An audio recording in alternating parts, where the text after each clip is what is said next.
सिर्फ 5 दिन अगर तुमने इस तरीके से फॉलो कर लिया, मैं डेफिनेटली कह रहा हूँ क्लास 12 के अंदर तुम्हारी 95% आएगी और गारंटी आएगी। किस स्ट्रीम से बिलोंग करते हो आज मैटर नहीं करेगा, तुम साइंस स्ट्रीम से बिलोंग करते हो, कॉमर्स से, आर्ट्स से, कुछ मैटर नहीं करेगा। अगर तुम क्लास 12 के स्टूडेंट हो तो ही इस वीडियो को एंड तक देखना। 10th और 11th को मैं आपसे माफ़ी मांगना चाहता हूँ, नेक्स्ट वीडियो मैं आपके लिए बना दूंगा, बट ये वीडियो क्लास 12 के बच्चों के लिए, और तुम क्लास 12 से बिलोंग करते हो प्लीज़ एंड तक जरूर देखना, क्योंकि मैं तीनों स्ट्रीम को कंसीडर करूंगा। सबसे पहली बात, आपके 3 स्ट्रीम होती है, तीनों स्ट्रीम के अंदर आपके स्पेसिफिक सब्जेक्ट होते हैं। जैसे साइंस की बात करें, physics, chemistry, math, bio, English. Commerce की बात करें, accounts, business studies, economics, English और एक एक्स्ट्रा होता है। आर्ट्स की बात करें, हिस्ट्री, ज्योग्राफी, पॉलिटिकल साइंस और अदर आपके सब्जेक्ट होते हैं। बट तीनों के अंदर कॉमन क्या है? तीनों के अंदर आपके 3 ऐसे सब्जेक्ट होते हैं जो कि बहुत ज़्यादा इंपॉर्टेंट है। साइंस के अंदर फिजिक्स, केमिस्ट्री और जो भी आपने मैथ या बायो ले रखी है। कॉमर्स की बात करें, आपके बिजनेस स्टडीज, अकाउंट्स और इकोनॉमिक्स, ये इंपॉर्टेंट है। अगर आर्ट्स की बात करें, हिस्ट्री, ज्योग्राफी, पॉलिटिकल साइंस, कुछ भी आपका हो सकता है जो कि 3 मेन सब्जेक्ट हो। तो तुम्हारा सबसे पहला टारगेट होना चाहिए इन 3 मेन सब्जेक्ट को अच्छे से फोड़ना, क्योंकि इसके बाद जो आपके 2 सब्जेक्ट बच जाते हैं वो होते हैं आपके लैंग्वेज वाले। उनको कंप्लीट करने में आपको ज़्यादा टाइम नहीं लगेगा। मेनली फोकस करना है तुम्हें इन 3 सब्जेक्ट पे, क्योंकि यही 3 सब्जेक्ट है जो कि आपके इसके बाद जो क्लास 12 पास करोगे करियर में काम आएंगे। आप चाहे CUET का एग्जाम दोगे उसके अंदर भी आपको काम आएंगे, JEE का एग्जाम दे रहे हो, नीट का एग्जाम दे रहे हो, ये 3 मेन सब्जेक्ट हैं जो कि तुम्हारे बहुत ज़्यादा काम आएंगे। सबसे पहले इस चीज़ को देखो, यहाँ पर एक बच्चा खड़ा है, ठीक है, सुनते रहना अभी। यहाँ पर एक बच्चा खड़ा है, ये एक रास्ता जा रहा है, इसके बाद एक बहुत बड़ा पहाड़ आता है, इसके इस पार इस बच्चे का घर है, वहाँ पे उसकी मम्मी पापा पूरा परिवार बैठे हैं।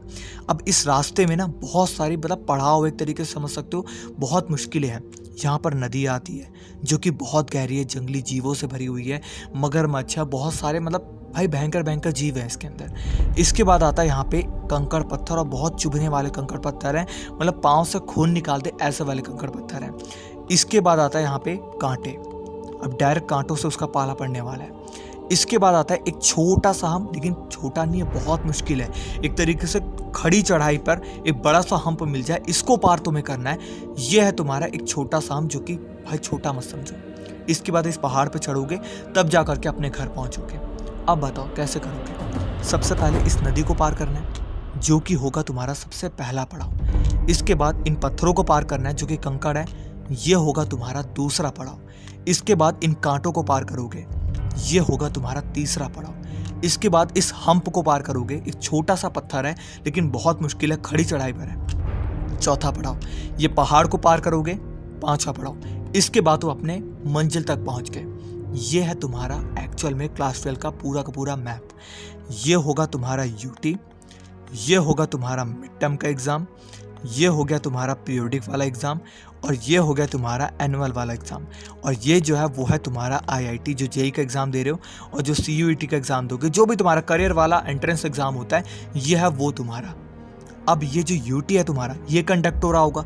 इसके अंदर अगर तुम्हारी अच्छी परसेंटेज नहीं आ रही, सोच रहे हो फेल हो रहा हूँ, चल जाएगा, एनुअल के अंदर देख लूँगा, सच कह रहा हूँ तुम नीचे जाते जा रहे हो। मिड टर्म एग्जाम कंडक्ट नहीं होगा, बट कंडक्ट होगा।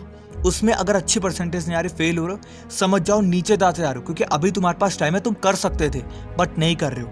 पीरियोडिक कंडक्ट होगा दिसंबर में, बट मैं फिर से कह रहा हूँ, काफ़ी बंदे कहेंगे भाई मैं एनुअल में फोड़ूंगा ना, पीरियोडिक में अच्छे मार्क्स नहीं आ रहे तो क्या हुआ। उसके बाद IIT में तो बच्चों को दिक्कत होती है। इसके बाद 12th के अंदर 2 तरह के पड़ाव है। सबसे पहला पड़ाव है स्मॉल बैटल, उसके बाद है तुम्हारा बिग बैटल।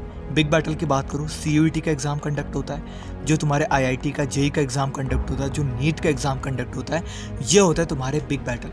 बिग बैटल की मैं बात नहीं करूंगा, मैं बात करूंगा आपके अभी बोर्ड एग्जाम की, जो कि तुम्हारा स्मॉल बैटल है बट इंपॉर्टेंट बैटल है। इसको क्रैक करने के लिए किन किन हथियार की जरूरत पड़ेगी उसको सुनो।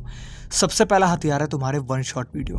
मैं 1 शॉट वीडियो यहाँ पे कह रहा हूँ, बट मेरे कहने का मतलब है तुम चाहे यूट्यूब से लेक्चर ले रहे हो सकता है किसी कोर्स को बाय कर रखो, वहां से लेक्चर ले रहे हो, मैं उनकी बात कर रहा हूँ। 1 शॉट वीडियो में 1 शॉट का सबसे मेन काम होता है आपको चैप्टर को समझाना। कितने भी क्वेश्चन आपको मिल जाए, अगर चैप्टर की समझ नहीं है तो आप नहीं कर सकते क्रैक, ठीक है। दूसरा हथियार है तुम्हारे नोट्स, जो कि तुम खुद बनाओगे।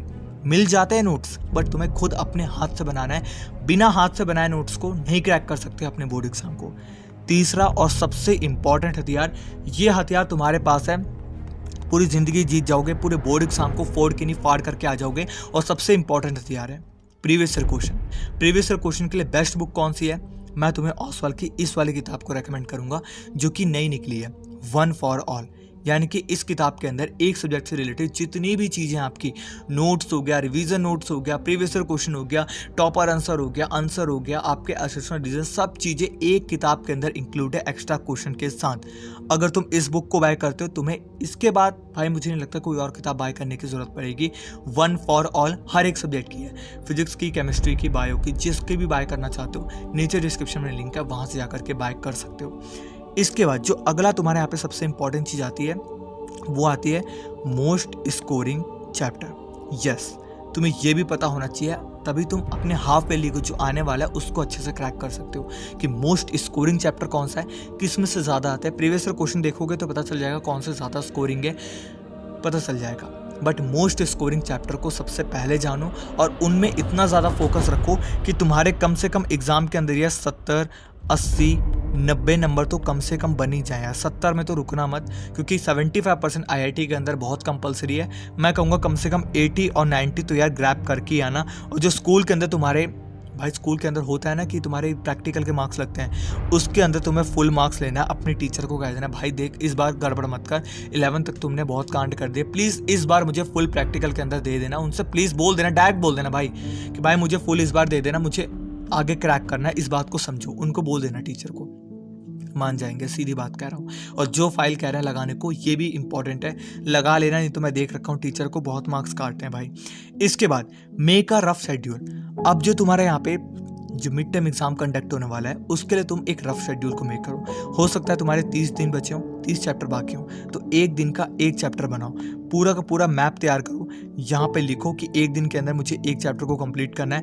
हो सकता है कोई चैप्टर आपका ईजी हो तो उसको आप एक दिन के अंदर 2 चैप्टर को भी कंसीडर कर सकते हो। तो यहाँ पे खुद बनाओ कि एक दिन के अंदर 2 चैप्टर आज करा, अभी एक करूँगा, इसके बाद एक बहुत बड़ा चैप्टर आ गया तो मैं इसको हाफ ही कर पाऊंगा, इसके बाद एक बहुत ही नॉर्मल चैप्टर है तो एक चैप्टर कर लूँगा। इस तरीके से अपने पूरे के पूरे शेड्यूल को बनाओ।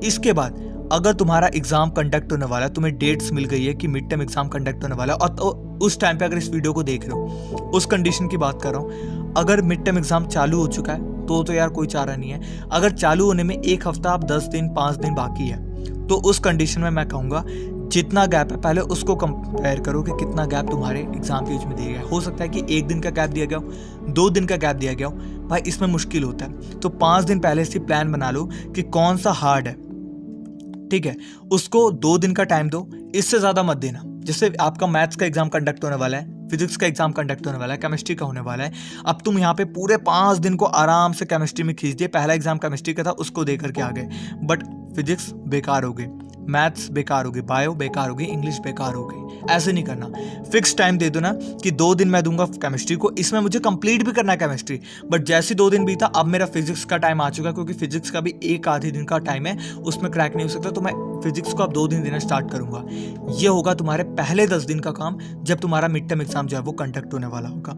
इसके बाद याद कैसे रखें, कोई भी चीज़ को याद रखना और पेपर में जा करके लिखना भाई बहुत अंतर होता है। किसी की ग्रास्पिंग पावर बहुत ज़्यादा होती है, किसकी ग्रास्पिंग पावर बहुत कम होती है। अब जिसकी कम है, भाई देखो तुम में से बहुत सारे बच्चों की कम ही होती है, तो कम है तो उस कंडीशन में स्लीप गैप मेथड का यूज़ करो। यानी कि जब तुमने पूरे चैप्टर को पढ़ा, जितना पढ़ सकते हो हचक करके पढ़ लो, पढ़ने के बाद एक रात की नींद मारो, सुबह उठो उसको फिर से रिवाइज मारो। मैं डेफिनेटली कह रहा हूँ सोने से पहले जब तुम इसको पढ़ रहे थे, जितना हचक करके पढ़ा तुम्हारे माइंड के अंदर अच्छे से ये काफ़ी इंपॉर्टेंट बात है। जब तुम पढ़ाई कर रहे होते हो ना, जब एग्जाम नज़दीक होता है, कोई फालतू चीज़ों को मत देखना, ना मूवी, ना कोई फालतू की सीरीज कुछ मत देखना। अगर वो देखा तो माइंड के अंदर, देखो माइंड को नहीं पता तुम क्या ले रहे हो, उसको बस इतने मतलब है कि तुमने कोई इन्फॉर्मेशन अपने दिमाग के अंदर डाली। अब चाहे वो मूवी वाली हो चाहे वो पढ़ाई वाली हो, पढ़ाई के साथ मूवी डाल दोगे, वो उसको भी ठूंस लेगा और ठूंसने के बाद तुम्हारे ना एग्जाम के अंदर वही याद दिलाएगा। मेरी बात को समझो। तो जब तुम पढ़ाई कर रहे हो उस टाइम पे कुछ नहीं, रात को सोने से पहले सिर्फ पढ़ाई करके सो, तो पढ़ाई की बातें पूरे सपने में आएंगी। उसके बाद जब सुबह उठोगे तो सब चीज़ें तुम्हें ना एक्चुअल में याद रहेंगी, और तब तुम अगर रिवाइज करते हो वो तुम्हें लंबे समय तक याद रहेंगी। और ये काफ़ी इंपॉर्टेंट टिप थी। तो ये था तुम्हारे क्लास 12 की स्ट्रैटेजी। अगर तुम्हें अच्छी लगी तो चैनल को सब्सक्राइब करो, वीडियो को लाइक करो।